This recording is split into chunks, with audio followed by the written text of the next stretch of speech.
Ramadan 2024, jour numéro 12. Parmi les mauvaises habitudes durant le jeûne, il y a aussi le fait de laisser traîner la prière du Maghrib après l'iftar, c'est-à-dire que les croyants, et on peut les comprendre, veulent couper leur jeûne rapidement, se rafraîchir, se réhydrater, et c'est tout à fait légitime, mais leur attitude est quand même très peu conforme à ce qui est demandé en termes de finalité du jeûne, encore une fois. La'allakum tattaqun. Peut-être atteindrez-vous la piété. Car le but du jeûne, c'est at-taqwa, la finalité, le cœur, le but à la fin, pendant et au début du Ramadan. L'objectif, c'est d'atteindre la piété. On coupe son jeûne, on se vautre sur la nourriture, on en a parlé. Les gens vont manger, boire, ils rigolent, c'est presque la fête, rien à voir avec ce que doit être le mois du Ramadan, un mois d'effort, de sacrifice, de retenue, de silence presque. Et 1 heure après, ou 3 heures après même, ils n'ont toujours pas fait le Maghrib, ils n'ont pas fait l'Aïcha, les 3 quarts ils n'iront pas faire Tarawih, ils vont en faire un dans le mois, mais bon, à la limite, c'est pas très grave, Tarawih. L'essentiel, c'est au moins de prier à l'heure. Pourquoi ? Parce que on est dans un mois, on est censé se réapproprier sa foi et sa pratique et l'améliorer. Si au final, c'est juste pour sauter sur la nourriture, se goinfrer et prier Maghrib à l'heure de l'Aïcha, ou carrément même à l'heure du Fajr pour certains, parce qu'ils vont traîner toute la nuit. Il faut voir le comportement de certains. Ils vont dans les bars à chicha, ils vont dans les fast-foods. Dans les fast-foods, il y a même certains, j'ai vu ça en 2018, qui installent, subhanallah, des compartiments pour fumer la chicha. Dans le reste de l'année, ils font jamais ça dans leur fast-food. Là, ils le font spécial Ramadan. Spécial Ramadan chicha. Vous voyez, certains pourraient dire on est en période de akhir az-zaman, de fin des temps. Oui, mais on est surtout dans une période satanique, démoniaque. C'est justement le mois où il faut faire l'inverse de ce qui est fait dans le reste de l'année. Non, certains privilégient le mois pour y rajouter encore plus de haram. Donc, quand on coupe son jeûne, logiquement, on coupe son jeûne vraiment très rapidement. Quelques gouttes d'eau, une date pour certains, un léger verre de lait, tac, allez hop, on fonce, on va faire sa prière. Seul ou avec sa famille, en congrégation, etc. C'est encore mieux si on est à la mosquée, mais bon. Après, on va manger pour de vrai.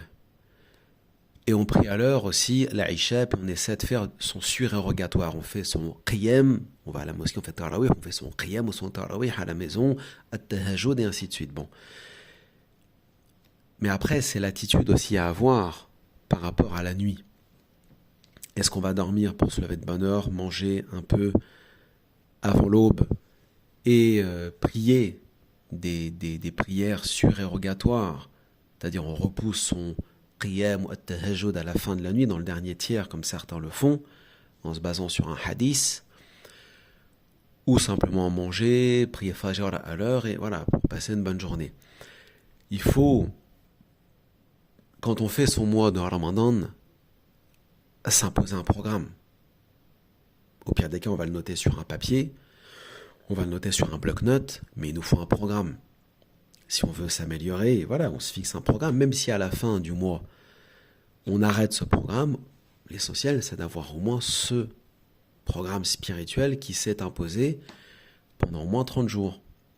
Comme on l'a dit, télévision, Netflix, téléphone, voilà, on essaie de limiter. Enfin, ce qu'il faut, tout ce qui est la télévision, etc., les jeux vidéo, il faut abandonner. Après, on ne peut pas demander aux musulmans d'abandonner les news. Par exemple, c'est pas possible. Le musulman n'est pas un moine.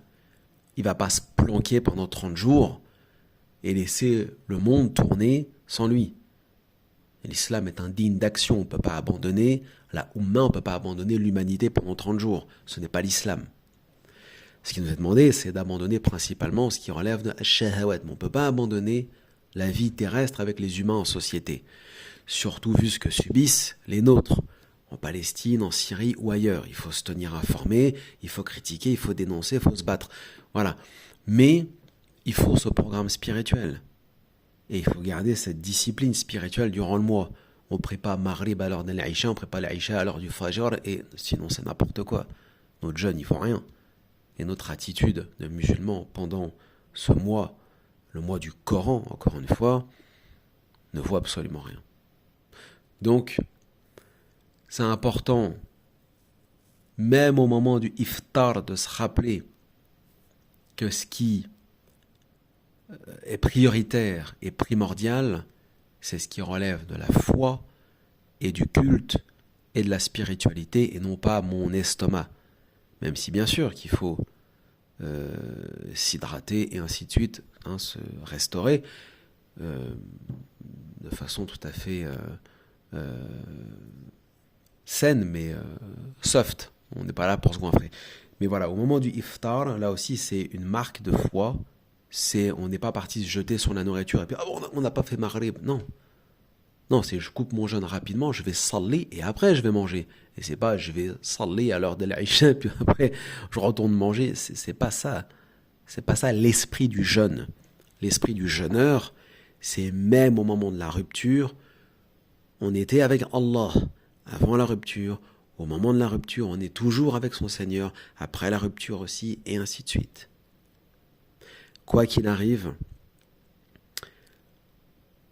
durant ce mois, c'est le moment où il faut se rappeler et garder à l'esprit le fait que justement, Allah Ta'ala ne nous abandonne jamais. Il est avec nous en permanence. Faisons de même, ne serait-ce que pendant 30 jours.